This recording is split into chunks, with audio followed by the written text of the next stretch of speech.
भीम नमो बुद्धाय. मी Bhimrao Lonare. IBM TV9 news आणि मिशन महाराष्ट्र न्यूज मध्ये मी आपलं स्वागत करीत आहे.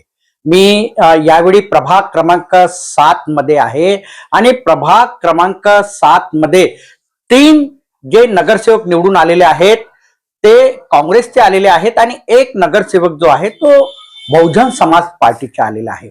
मी सध्या काँग्रेसच्या ज्या नगरसेविका निवडून आलेल्या आहेत कल्पना राजेंद्र द्रोणकर, मी त्यांच्या निवासस्थानी आहे.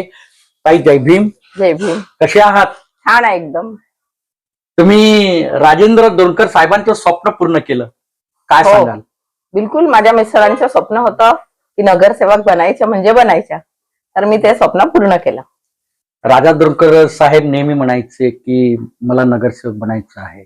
त्यांना नाही बनायचं होतं, त्यांना मलाच बनवायचं होतं. बरोबर आहे, पण त्यांची सुद्धा एक इच्छा होती की ते सुद्धा लोकप्रतिनिधी बनावे म्हणून, कारण ते सर्वांचे लाडके होते. आणि त्यांची एक इच्छा अशी होती की माझी पत्नी सुद्धा नगरसेवक बनावी, परंतु आता ते हयातीत नाहीये. परंतु त्यांची छाया सदैव तुमच्या पाठीशी आहे आणि तुम्ही नगरसेविका झाले. काय सांगाल? मला हेच म्हणायचे आहे की माझे पती इतक्या वर्षापासून राजकारणामध्ये होते, त्यांच्या सर्व लोकांमध्ये भरपूर ओळख होती, त्यांचे कामं होते, तर त्याच्यामुळं इलेक्शन मध्ये मला त्यांच्या कामाच्या आणि मी पण महिला काँग्रेसचे अध्यक्ष आहे, त्यामुळे मला भरपूर प्रतिसाद मिळाला आणि माझ्या पतीचे पण श्रेय आहे याच्यामध्ये. तर मी माझ्या उमेदवार मिळाली आणि मी निवडून आली, याचे श्रेय मी माझे मार्गदर्शक डॉक्टर नितीन राऊत साहेब आणि माझे पती राजा द्रोणकर यांना देते. ताई, आता तुम्ही नगरसेविका झालेले आहात आणि प्रभाग 7 हा खूप म्हणजे मोठा असा प्रभाग आहे आणि 3 नगरसेवक जे आहेत ते काँग्रेसचे आहेत, एक बसपाचं आहे. कशा प्रकारे व्यूहरचना करणार आहात तुम्ही विकासाची?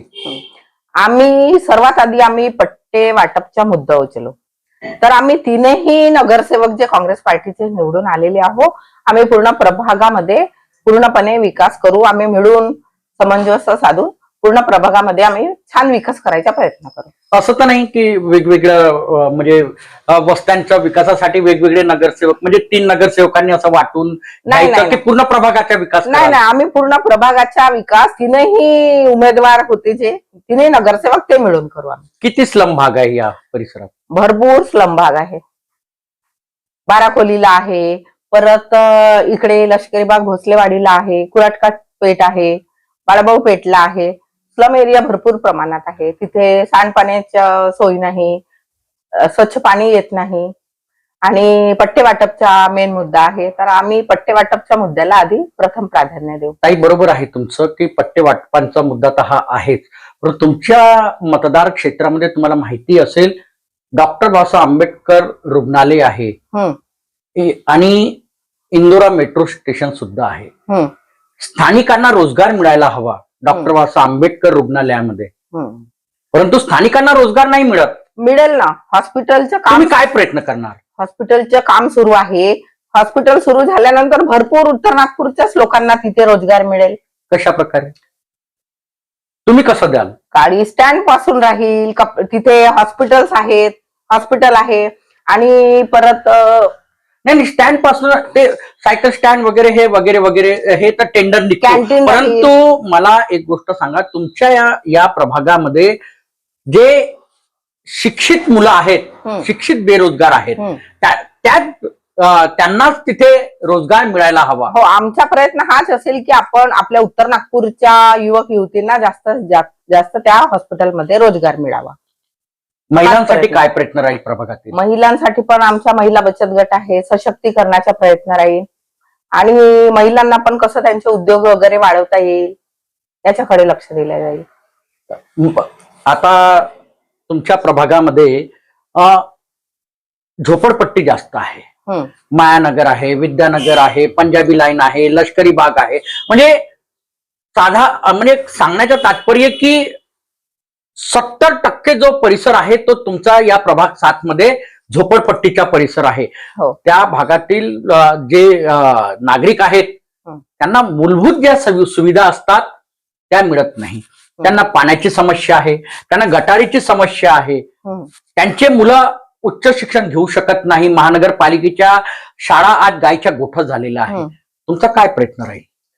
आम्ही याला प्राधान्य देऊ की एनएमसीच्या शाळेचा दर्जा आम्ही एनएमसीच्या बंद पडलेल्या शाळा सुरू करू आणि तिथे इंग्रजी माध्यमच्या शाळा सुरू करू. हाच आमचा प्रयत्न राहील, जेणेकरून मुलांना, सर्व गरीब मुलांना इंग्रजी माध्यमातून उच्च शिक्षण मिळता येईल. तुम्हाला माहिती असेल OCW मध्ये आता स्लम भागातील जे नागरिक आहेत त्यांना पाण्याचं बिल हे महिन्यानी येत आहे आणि सर्वाधिक येत आहे. खायची सोय नाही, हातावर अन्न नाही पानावर खाणे अशी परिस्थिती गरिबांची आहे आणि त्याच गरिबांनी तुम्हाला निवडून दिलेलं आहे. मग त्यांचा OCW पाण्याचं बिल पाठवते, इलेक्ट्रिक बिल अधिकाधिक वाढलेलं आहे. मग अशा मध्ये तुमचं काय आम्ही प्रयत्न? त्याच्यासाठी पण प्रयत्न करू, कारण आम्ही मीटिंग वगैरे घेताना लोकांसोबत आम्ही परस्पर बोलताना आम्ही त्यांना आम्ही शब्द दिला आहे की ज्या प्रकारे पाण्याचे बिल जास्त येत आहेत त्याच्यामध्ये आम्ही कमी करण्यासाठी प्रयत्न करू. परत अशुद्ध पाणी येत आहे, 24/7 दाखवतात, पण आम्ही लोकांना भरपूर तुमच्या परिसरामध्ये कुऱ्हाडपेठ म्हणून आहे, माहिती आहे? माहिती आहे. त्या कुऱ्हाडपेठ मध्ये या अगोदर नगरसेवक जे होते ते काँग्रेसचे होते, संदीप सहारे होते ना? परंतु तिथे अद्यापही विकास झालेला नाही. कुऱ्हाडकर पेठचे नागरिक आजही नाराज आहेत. त्याप्रमाणे कुऱ्हाडकर पेठचा विकास व्हायला हवा, त्याप्रमाणे झाला नाही. तुमचा काय प्रयत्न राहणार? आम्ही प्रत्येक भागामध्ये विकास आणि स्वच्छता, पाण्याचा प्रश्न सोडवायचा प्रयत्न करू. बहुतेक आधीचे नगरसेवक जे होते त्यांना निधीचा अभाव झाला असेल, कारण 7 वर्ष 2017 नंतर इलेक्शन झाले नाही, तर त्यांना पण भरपूर प्रमाणात नंतर निधी मिळाली नाही. त्याच्यामुळे त्यांचा विकास, वस्तीचा विकास झालेला आहे. पण आम्ही तो आता पूर्ण करायचा प्रयत्न करू. म्हणजे एकूणच सांगायचं म्हणजे तुम्ही 3 नगरसेवक जे आहात ते काँग्रेसचे आहेत. अभिषेक शंभरकर आहे, एक तुम्ही आहात, कल्पना राजा दुरोणकर, आणि तिसरं कोण आहे? आसिफ शेख. तीनही म्हणजे काम म्हणजे विकास करण्यासाठी तत्पर आहात, पण तुम्ही विरोधी पक्षामध्येच राहणार. महापौर जो आहे तो संभावित भाजपचा राहणार. मग निधी खेचून कसा आणणार? आता बघा, जस्ट मी पण पहिल्यांदा निवडून आलेली आहे. आता जोपर्यंत आम्ही हाऊस मध्ये जात नाही, मी पण शिकायचा प्रयत्न करेन. आमच्याकडे प्रत्येक युवक स्ट्रॉंग आहे आणि नेतृत्व करणारे आहे. अभिषेक शंभरकर आहे ना तुमच्या? हो आहे ना, ते पण सभापती झालेले आहेत. तर आम्ही मिळून कसं आम्हाला जास्तीत जास्त निधी आमच्या प्रभागासाठी काढता येईल याच्यासाठी आम्ही सर्व प्रयत्न करू आणि छान प्रकारे. सत्ताधारी तुम्हाला बदनाम करण्याचा प्रयत्न करतील, निधी देणार नाही आणि लोकांमध्ये तुमची निगेटिव्हिटी होईल. मग यासाठी कसा म्हणजे विकास निधी आणणार? आता सत्ताधारी कसे आहेत हे सर्व लोकांना माहिती आहे, पण आम्ही पण स्ट्रॉंग आहोत. काँग्रेस पक्ष स्ट्रॉंग आहे, आम्ही आमच्या प्रकारे निधी काढू. आमदार तुमचे आहेत ना?